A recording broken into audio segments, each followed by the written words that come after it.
Hello my friends, Josh here from Force Fitness, doing another video for you guys against the very professional backdrop here in the hotel, and it's pretty cool. I'll see if I can swing it around and you'll catch a bit of our stuff there, but that's the view. I don't know if you can see out there, the beach, but yeah, pretty cool place to be doing some filming for you guys and bringing you more information so we can help out. So today's topic, guys, was another question we had, and it was about the benefits or why certain people do intermittent fasting. Now first I want to get at what is intermittent fasting, a word that I still can't fucking spell properly, but I can say it. Intermittent fasting is just an extended period of time where you go without eating and then you have a feed window. Okay, it's so simple. The basic premise behind it is so simple. Now there are 100 million variations of this. You can do a 20-hour fast with a 4-hour feed window. You can do an 18-hour fast with a 6-hour feed window. You can do a 16-hour fast with an 8-hour feed window. Whatever works for you, whatever suits your lifestyle, yeah?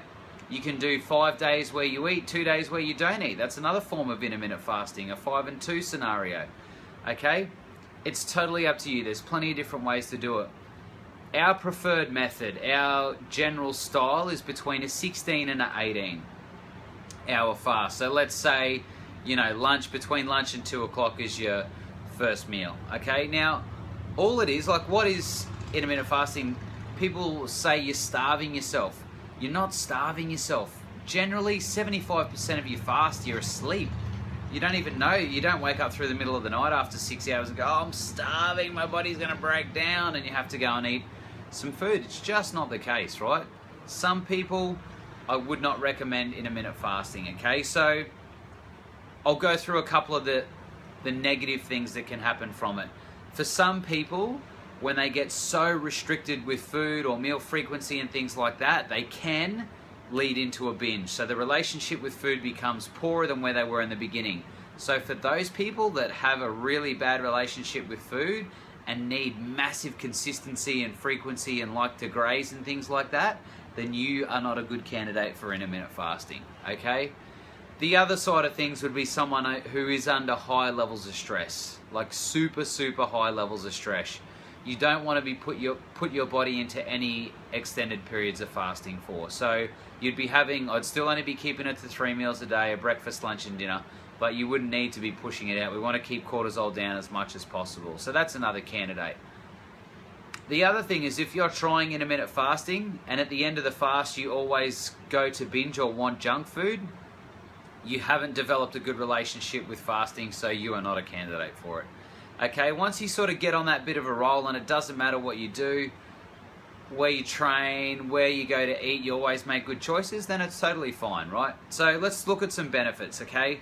Intermittent fasting, you burn more fat because you have less time eating food and your body's, I guess, energy system's going into breaking down food, okay? So the digestive system doesn't need to break anything down. So physically, internally, it gets a break. So it allows our body to burn more fat, okay? It allows us to go into fat burning mode versus food breakdown mode, okay?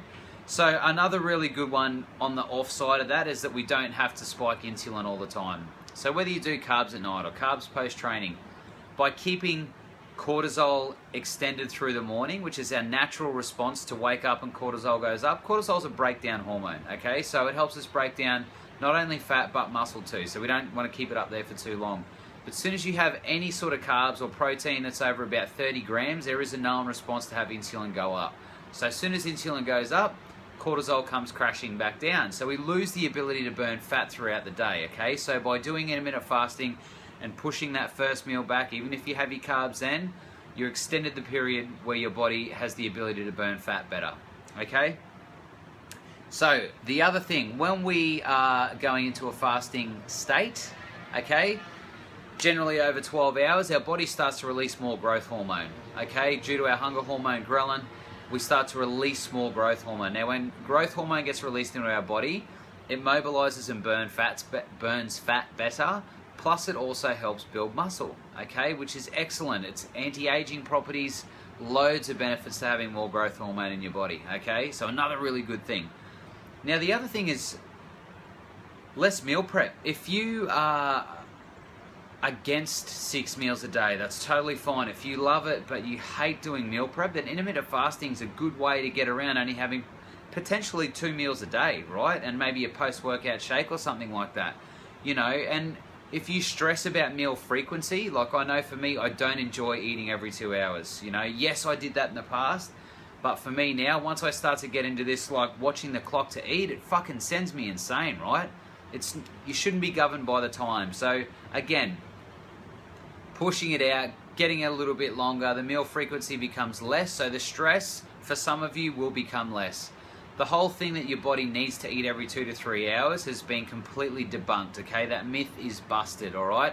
You need calories in a wake up to go to sleep period, and you get better, you still get the same results, okay? Some people may struggle with protein turnover in their body to absorb certain minerals and nutrients, but if you're working okay and you see benefits to it, then continue to do it, right?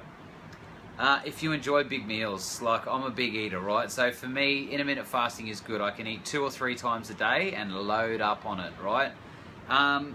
But lastly, guys, it's about lifestyle. What suits you best? What's going to help you stay in a good mindset for dieting? What are you going to enjoy? What are you going to stick to? What are you going to get results from?